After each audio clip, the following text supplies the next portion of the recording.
A'udzubillahi minasyaitonirrajim. Bismillahirrahmanirrahim. Assalamualaikum warahmatullahi wabarakatuh. Alhamdulillahirabbil alamin. Wassalatu wassalamu ala asyrafil anbiya'i wal mursalin sayyidina wa habibina wa syafi'ina wa maulana Abdul Qasim Muhammad. Allahumma shalli ala Muhammad wa ali Muhammad wa ala ahli bait thayyibin tahirin wa ashabihil mayamin al-mutajabin. Assalamualaikum warahmatullahi wabarakatuh. Kita lanjutkan kuliah kita tentang filsafat manusia. Sebelumnya kita sudah berbicara tentang bagaimana manusia mencari makna dalam kehadirannya di alam semesta ini. Kita lanjutkan pada kuliah kita berikut ini, kuliah filsafat manusia, yaitu dalam kehidupan manusia, kita tahu ada nilai-nilai yang kita bisa rumuskan dalam dua pola, yaitu baik dan buruk. Pertama, pembicaraan tentang baik dan buruk ini banyak dibicarakan dalam filsafat, khususnya dalam etik atau filsafat moral. Pembicaraan pertama bahwa apa itu baik dan buruk, apakah baik dan buruk itu eksis, dari mana munculnya baik dan buruk ini. Banyak perdebatan tentu saja di kalangan para filosof terkait hal tersebut. Tetapi sebelum sampai pada pembicaraan tersebut, studi kita tentu tentang manusia. Dalam kehidupan manusia ini, sebagaimana yang telah kita bicarakan sebelumnya, bahwa fitrah manusia itu mendorong manusia untuk menghadirkan, memunculkan, menggapai hal-hal yang padanya ada makna kesempurnaan. Nah, dalam proses kehidupan manusia ini, manusia memunculkan hal-hal yang dalam kehidupannya beragam kreasi, beragam perilaku, tindakan, dan sebagainya. Dalam konteks perilaku manusia, tindakan manusia, bahwa tindakan adalah perbuatan yang keluar dari diri manusia. Apakah tindakan itu menyangkut dirinya? Apakah tindakan itu menyangkut orang lain, manusia yang lain, ataukah tindakan itu menyangkut makhluk lain di alam sekitarnya, dalam kehidupan dirinya?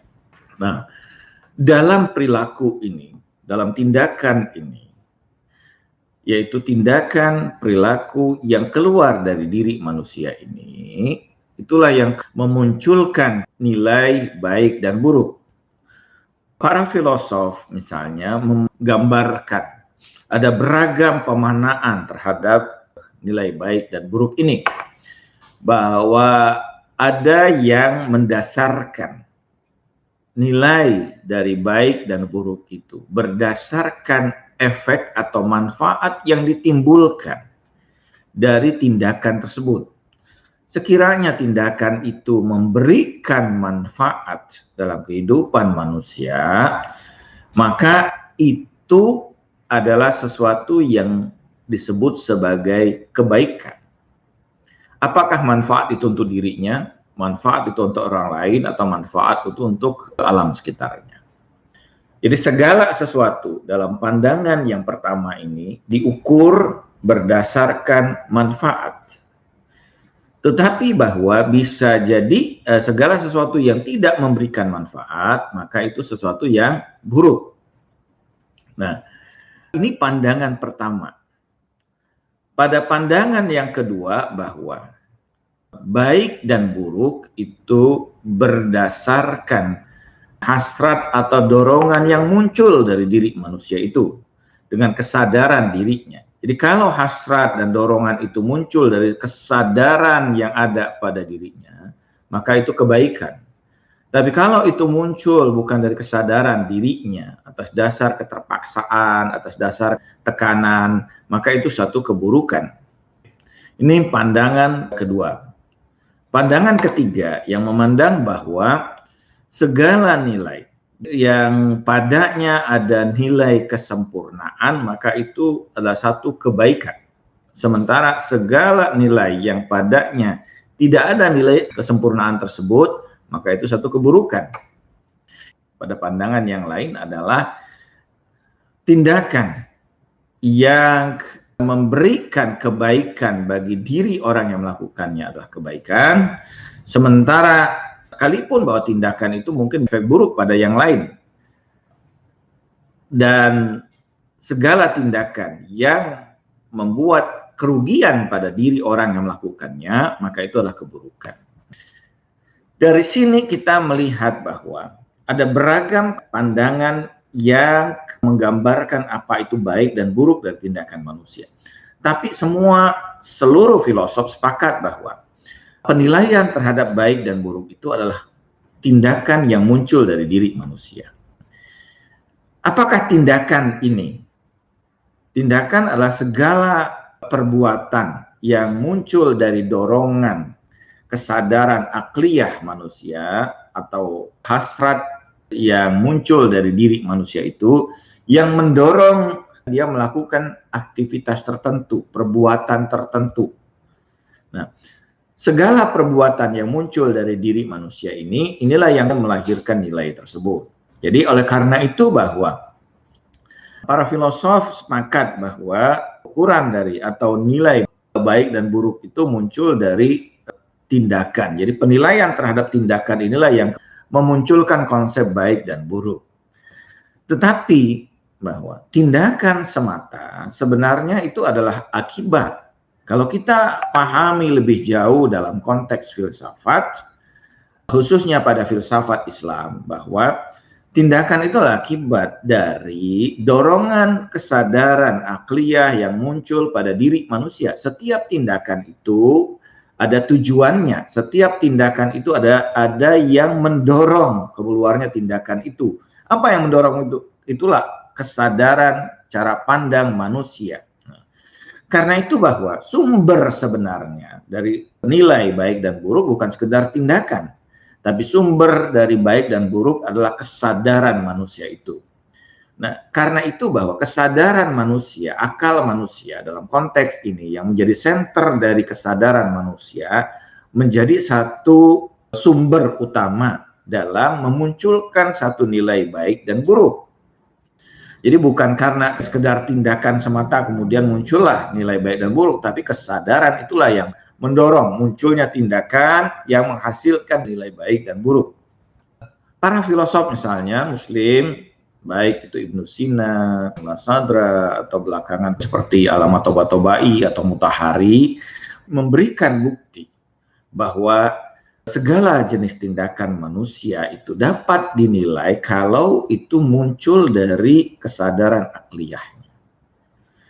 Kalau seseorang itu berada di bawah kendali hipnotis misalnya, atau berada dalam kendali sihir, maka itu terlepas dari nilai. Jadi karena itu bahwa nilai baik dan buruk hanya bisa dilekatkan pada tindakan yang dihasilkan melalui kesadaran akliyah. Jadi manusia sebelum melakukan tindakannya, dia punya dorongan kesadaran akliyah, kenapa dia kemudian menghasilkan tindakan tersebut. Nah, kesadaran akliyah ini dibentuk oleh cara pandang. Dalam bahasa Arab disebut dengan ru'yatul kauniyah atau Weltanschauung atau view of life ya. Jadi ada cara pandangnya. Dalam konteks ini manusia didasarkan oleh cara pandang ini dalam menghasilkan tindakan. Oke. Selanjutnya, karena itu bahwa berdasarkan kesadaran manusia inilah manusia melakukan beragam hal, beragam tindakan, beragam perbuatan, beragam kreasi dan sebagainya. Bahkan melakukan hal-hal yang buruk sekalipun.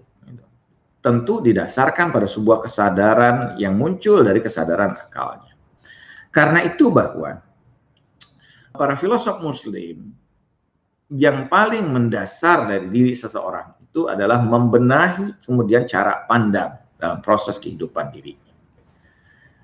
Karena itulah bahwa kenapa dalam konteks ini filsafat menjadi sesuatu yang penting.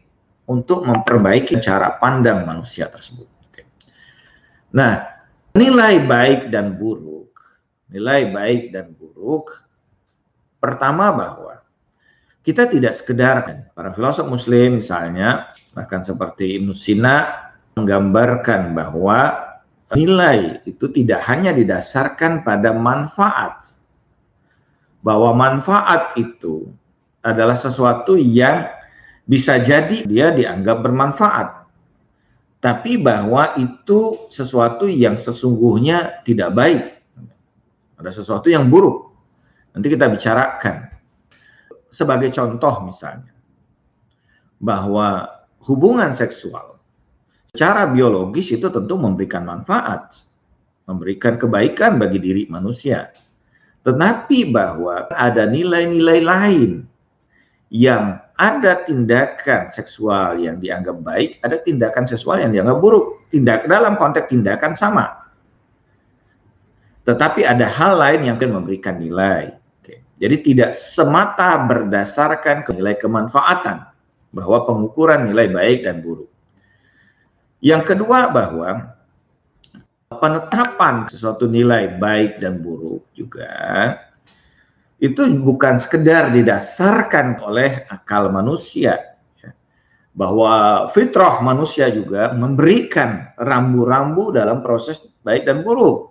Sebagai contoh misalnya, seseorang yang tampil dengan keindahan itu adalah kebaikan. Seseorang yang tampil dengan penampilan yang jelek misalnya, itu sesuatu yang buruk berdasarkan apa? Fitrah. Karena dorongan fitrah manusia untuk tampil dalam keadaan yang baik. Ada banyak hal lagi yang mungkin kita bisa uraikan lebih dalam. Oleh karena itu, bahwa nilai baik dan buruk itu betul bahwa dia muncul dari perilaku manusia, tapi didasari oleh kesadaran manusia itu. Kemudian bahwa nilai baik dan buruk itu, oleh karena itu misalnya dalam konteks ini para filosof Islam membuktikan bahwa nilai baik dan buruk tidak semata didasarkan pada azas manfaat. Baik itu manfaat dalam konteks manusia, alam, maupun dalam konteks hanya sebatas pada dirinya. Yang kedua, bahwa nilai baik dan buruk dalam konteks ini, para filosof muslim meyakini bahwa nilai kebaikan itu adalah keterkaitannya dengan kesempurnaan. Jadi apa saja yang membawa padanya nilai kesempurnaan, maka itu sesuatu yang baik. Tetapi apa saja yang tidak membawa pada nilai kesempurnaan adalah sesuatu yang buruk atau justru merusak kesempurnaan pada diri dan kehidupan manusia. Yang ketiga, bahwa baik dan buruk dalam konteks pandangan para filosof muslim ini bukan dua realitas. Sebagaimana misalnya pada Freud memandang bahwa ini dua dualitas yang saling bertentangan satu dengan yang lain. Filosof muslim bisa lihat mulai dari Ibnu Sina, Suhrawardi, Mulla Sadra, dan terus pada para filosof-filosof muslim setelahnya memandang bahwa pada hakikat eksistensinya kebaikan itulah yang real, itulah yang terkait dengan nilai eksistensial. Sementara keburukan itu disebut dalam konteks bahasa filsafat Islam disebut sebagai amrun adami, sesuatu yang sesungguhnya tidak real. Penggambaran contoh yang sederhana dalam konteks ini antara hubungan cahaya dengan kegelapan. Cahaya itu eksis, real adanya. Kegelapan itu tidak real. Kenapa tidak real? Kegelapan itu yaitu keadaan di mana ketiadaan cahaya, bukan betul-betul kemudian kegelapan itu sesuatu yang eksis. Nah, sebagaimana misalnya Anda punya gelas dan Anda isi gelas itu dengan air sampai dengan setengah gelas. Yang real yang ada di dalam gelas itu apa? Airnya atau kekosongan pada gelas itu, atau kedua-duanya real. Kita mengatakan bahwa gelas itu setengah kosong atau setengah berisi. Bahwa yang real sesungguhnya adalah bahwa air yang mengisi setengah gelas. Kekosongan itu adalah ketiadaan air, bukan bahwa kekosongan itu sesuatu yang real adanya. Nah, demikian juga kemudian keburukan.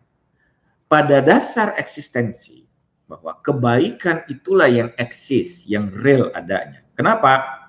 Karena kalau kita melihat dalam konteks segala sesuatu pada hakikat sesuatu tersebut, maka itu ada kebaikan padanya.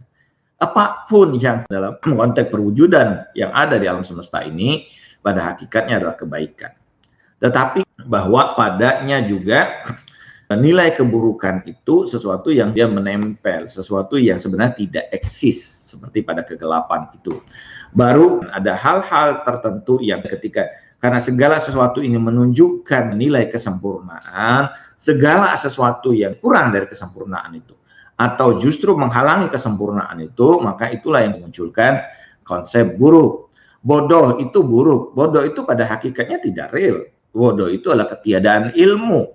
Ilmu itu yang sesungguhnya real adanya. Nah, dalam konteks ini, para filosof Muslim menyatakan bahwa tindakan manusia pada hakikat dasar tindakan adalah kebaikan. Tetapi kalau tindakan itu tidak sesuai dengan nilai kesempurnaan, maka muncullah konsep yang disebut dengan keburukan. Dari mana kita mengukur kebaikan dan keburukan ini? Pertama, bahwa ada fitrah yang mendorong manusia. Jadi segala sesuatu yang merupakan dorongan fitri pada diri manusia, itu pada hakikatnya adalah kebaikan. Tapi segala sesuatu yang bertentangan atau menghalangi teraktualisasinya dorongan fitriyah itu, dorongan fitrah pada diri manusia, maka itulah memunculkan sebagai keburukan. Yang kedua, bahwa kesadaran akliyah manusia, akal itu memberikan rambu, memberikan nilai ya, bahwa sesuatu ini secara akliyah sesuatu yang tidak baik. Semua orang sadar, misalnya contoh, bahwa dimanapun dia berada, bersikap rasialis misalnya, merendahkan orang lain, secara akal itu sesuatu yang buruk dimanapun berada. Akal manusia menyatakan bahwa manusia pada hakikatnya dilahirkan dalam kesetaraan, dalam sama-sama, sehingga akal menyatakan perbedaan-perbedaan yang ada pada diri manusia hanyalah bersifat aksidental, bukan substansial. Ketika perbedaan itu sesuatu yang sifatnya aksidental, maka dia bukan hakikat perbedaan pada hakikat manusia. Perendahan, penghinaan atas dasar aksiden-aksiden yang ada, warna kulit, bahasa, asal-usul manusia, maka itu suatu bentuk yang secara akliyah menjadi sesuatu yang buruk. Akal mengatakan hal itu buruk, dan dimanapun akal selalu akan mengatakan bahwa hal tersebut buruk. Siapa saja yang menggunakan akalnya akan menyatakan bahwa tindakan tersebut adalah sesuatu yang buruk. Yang ketiga, bahwa pertama fitrah manusia, akal manusia, bahwa yang ketiga nilai yang memunculkan konsepsi baik dan buruk itu adalah nilai agama atau ideologi. Jadi bahwa agama diturunkan oleh Tuhan ke dalam kehidupan manusia, padanya ada kandungan nilai yang diperkenalkan kepada manusia bahwa hal ini baik, hal itu buruk. Jadi karena itu misalnya ada hal-hal yang secara fitrah, secara akal, bahwa itu akal menyatakan bahwa itu sesuatu yang baik saja, tetapi memberikan manfaat bagi kehidupan manusia dan sebagainya. Tetapi bahwa agama menuntun bahwa sesuatu ini walaupun secara akliyah, secara eksistensial dianggap satu kebaikan, tapi ini justru merusak kehidupan manusia pada tingkat tertentu jika diperkenankan. Sebagai contoh misalnya tadi seperti saya katakan, hubungan seksual di luar nikah itu sesuatu yang dalam konteks agama buruk. Bahwa akal kemudian menyatakan itu sesuatu yang tindakan biologis yang baik, tapi bahwa agama kemudian mengatakan ini sesuatu yang buruk jika dibiarkan. Atau misalnya agama menuntun manusia untuk melakukan prosesi ibadah, bahwa akal mengatakan bahwa Tuhan ada, iya, bahwa manusia harus mengabdi pada Tuhannya, iya, tetapi bahwa fitrah maupun akal tidak mampu menjangkau tindakan-tindakan tertentu yang harus dilakukan manusia sehingga dia menghasilkan suatu kebaikan. ibadah, kemudian misalnya dalam ibadah itu ada penyembahan, ada sholat, ada puasa, ada haji dan sebagainya, yang itu tentu fitrah dan akal manusia tidak mampu menggapai itu. Kemudian yang keempat, bahwa ini agama turun, Nabi mengajarkan yang sesungguhnya melengkapi nilai-nilai kebaikan pada kehidupan manusia ini untuk mengantarkan manusia pada kesempurnaan dirinya. Yang keempat, bahwa nilai kebaikan dan keburukan itu muncul juga dari budaya kehidupan manusia. Satu budaya memandang ini baik, satu budaya kemudian memandang ini buruk. Bahwa itu satu hal yang sifatnya relatif, bergantung pada budaya yang didasarkan pada kesepakatan, pada kesepakatan satu masyarakat, satu kelompok, satu kabilah, satu suku misalnya, yang menghasilkan perilaku-perilaku tertentu yang dianggap baik dan menghasilkan perilaku-perilaku tertentu yang dianggap buruk. Nah, ini nilai yang muncul dari budaya kehidupan manusia. Seperti misalnya di masyarakat Indonesia mengacungkan jempol sesuatu yang baik, tapi pada masyarakat yang lain di luar sana mengacungkan jempol itu sesuatu yang buruk. Ada nilai yang itu sesuatu yang sebenarnya konsep baik dan buruk yang sangat relatif, yang dihasilkan hanya berdasarkan hasil urfi, budaya yang disepakati oleh masyarakat tertentu. Ada hal lain misalnya muncul baik dan buruk didasarkan pada konsep perbandingan.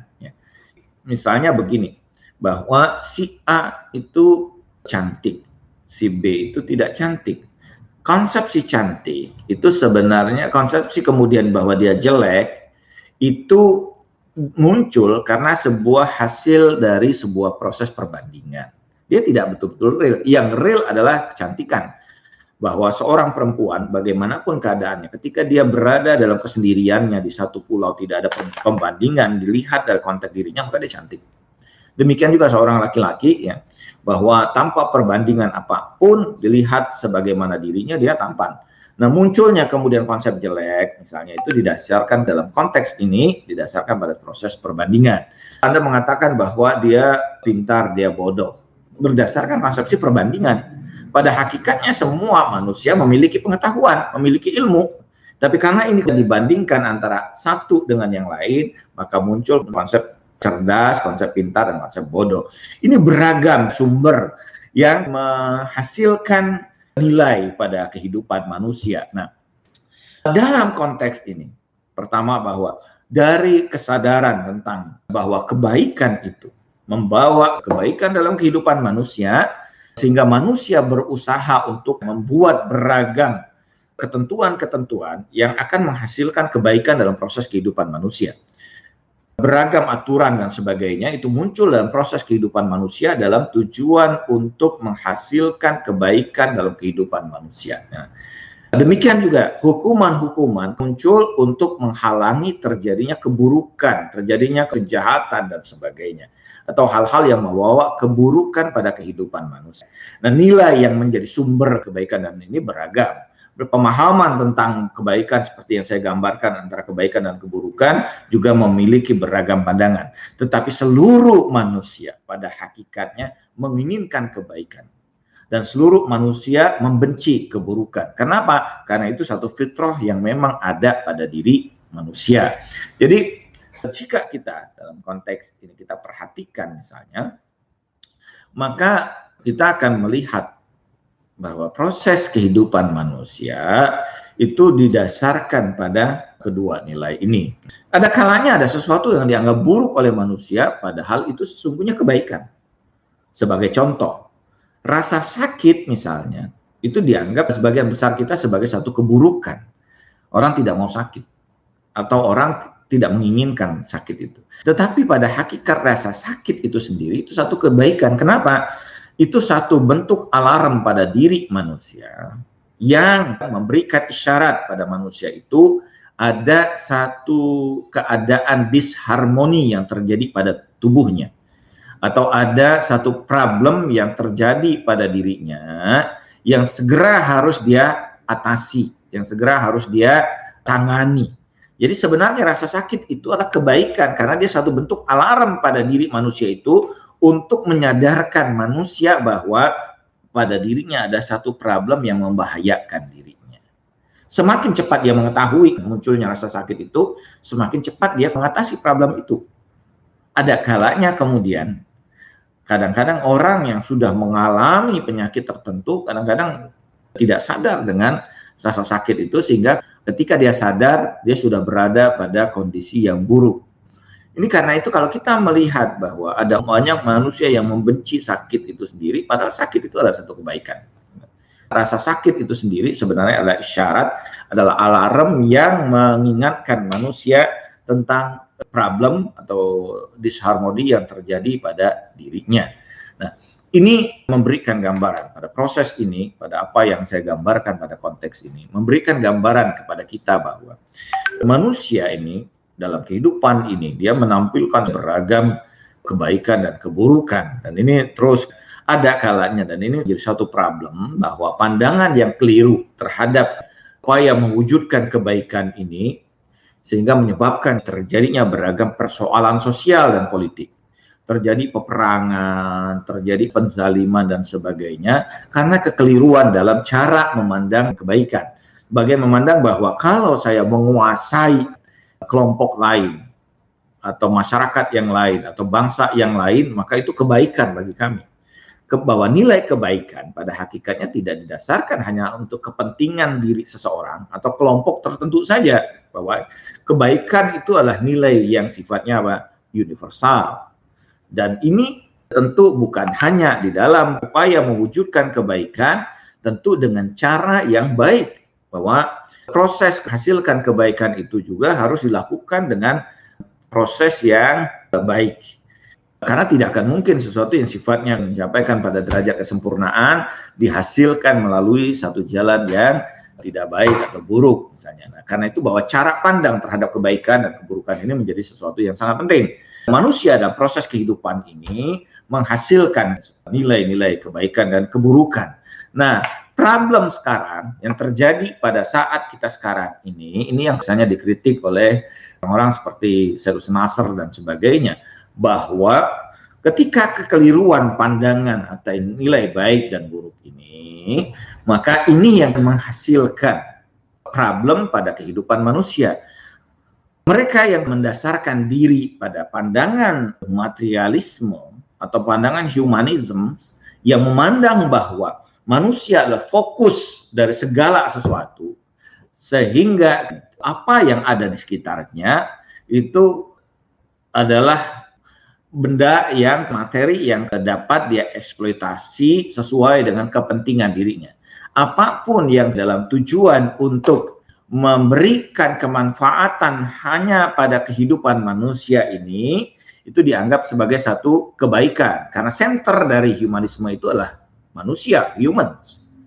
Dan ini yang menghasilkan problem besar dalam proses kehidupan ini, bagaimana manusia mengeksploitasi alam, mengeksploitasi kehidupan dari makhluk-makhluk yang lain demi kepentingan dan kesejahteraan dirinya semata. Ini satu nilai yang sebenarnya buruk ya. Dalam konteks kita melihat, ketika dalam konteks ini kita melihat bahwa ini adalah bagian dari sesama makhluk dalam pengabdian dirinya kepada Tuhan.